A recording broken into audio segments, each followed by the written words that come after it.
दोस्तों, Kotak mutual fund के एक स्टार फंड मैनेजर है, आप सबने नाम जरूर सुना होगा, श्री पंकज तिब्रेवाल जी। तो इन्होंने अभी कोटक म्यूचुअल फंड में लगभग 14 साल सर्विस देने के बाद में और फंड्स को नेक्स्ट लेवल पे लेके जाने के बाद में खुद का अपना असेट मैनेजमेंट या खुद का वेल्थ मैनेजमेंट पे ये माइग्रेट कर रहे हैं। पर इन्होंने जो कंट्रीब्यूशन किया है और इनका जो फिलॉसफी है वो फिलॉसफी हमारे को हमारे इंडिविजुअल पोर्टफोलियोज मैनेज करने में भी बहुत काम में आएगा। तो इसलिए मैं थोड़ा सा इनके पहले तो बताता हूँ इनका परफॉर्मेंस क्या रहा है। इन्होंने 2 फंड्स मैनेज किए, वैसे तो काफ़ी सारे फंड्स में कंट्रीब्यूशन रहा है, पर जो 2 स्टार फंड्स मैनेज किए इन्होंने, उसमें का है कोटक स्मॉल कैप फंड और दूसरा है कोटक इमर्जिंग इक्विटी फंड। ये दोनों फंड डेफिनेटली आपके पोर्टफोलियो में रहे होंगे। इसका जब उन्होंने स्टार्ट किया था तो इसका जो असेट्स अंडर मैनेजमेंट था 2010 के आसपास में, ये लगभग 125 करोड़ था।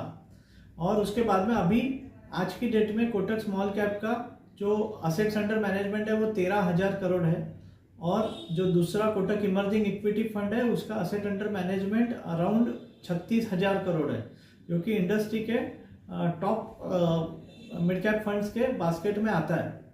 तो इतना बड़ा जो चेंज है, इतना बड़ा चेंज असेट्स में और उनके पोर्टफोलियो मैनेजमेंट से अट्रैक्ट हुआ है। तो उसके पीछे उन्होंने उनकी क्या फिलॉसफी रही है, वो फिलॉसफी मैं आज आपको ब्रीफली बताता हूँ। उनकी जो फिलॉसफी है वो फिलॉसफी है from gorilla to King Kong. ये फिलॉसफी पे इन्होंने वर्किंग किया हुआ है। नॉर्मली कैसा रहता है कि जैसे आईटी का बूम आया था तो अक्टूबर 21 के पहले जिन लोगों ने डाला था तो काफ़ी सारी रैली आ गई थी। उसके पहले हेल्थ केयर में रैली आ गई थी। तो ऐसी अलग अलग रैली या मैक्रो रैलीज आते रहती हैं। तो it is very easy for us to get swayed away from in those rallies.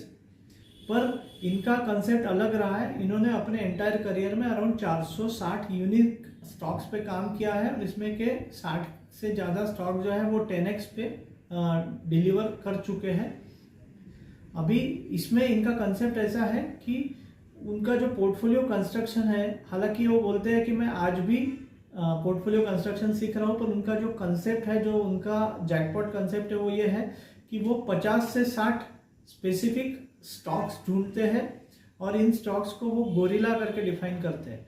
और ये वो स्टॉक्स है कि जो आगे चल के किंग कॉन्ग बन जाएंगे। किंग कॉन्ग यानी बड़ा गोरिल्ला बन जाएंगे, बिग टिकट बन जाएंगे, बिग बिजनेसेस बन जाएंगे, या जिसको पॉपुलरली स्टॉक पिकिंग के वर्ल्ड में बोलते हैं कि मेगा स्टॉक्स बन जाएंगे, या जो बम्पर स्टॉक बन जाएंगे।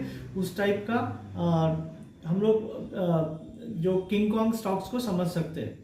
तो इस प्रकार से उन्होंने एक 50 से 60 स्टॉक्स का बास्केट हमेशा रखते थे, और वो गोरिल्ला स्टॉक से उन्होंने किंग कॉन्ग स्टॉक्स बिल्ड किए। और ये प्रोसेस में बॉटम अप स्टॉक पिकिंग में और पोर्टफोलियो कंस्ट्रक्शन में he has created the immense wealth. तो मोस्ट इंपॉर्टेंट थिंग ये है कि जो लोग बहुत ज़्यादा कंसिस्टेंटली और लॉन्ग टर्म में सक्सेसफुल रहे हैं, वो टॉप डाउन अप्रोच के जगह पे बॉटम अप अप्रोच से ज़्यादा सक्सेसफुल रहे, क्योंकि वो ज़्यादा क्रेडिबल अप्रोच है। और उसी के साथ में गोरिल्ला टू किंग कॉन्ग, ये जो टेक्नोलॉजी है, ये टेक्नोलॉजी या ये स्ट्रैटेजी यूज करके उन्होंने काफ़ी सारे मल्टीपैगर्स, यूनिक मल्टीपैगर्स इंडस्ट्री में दिए।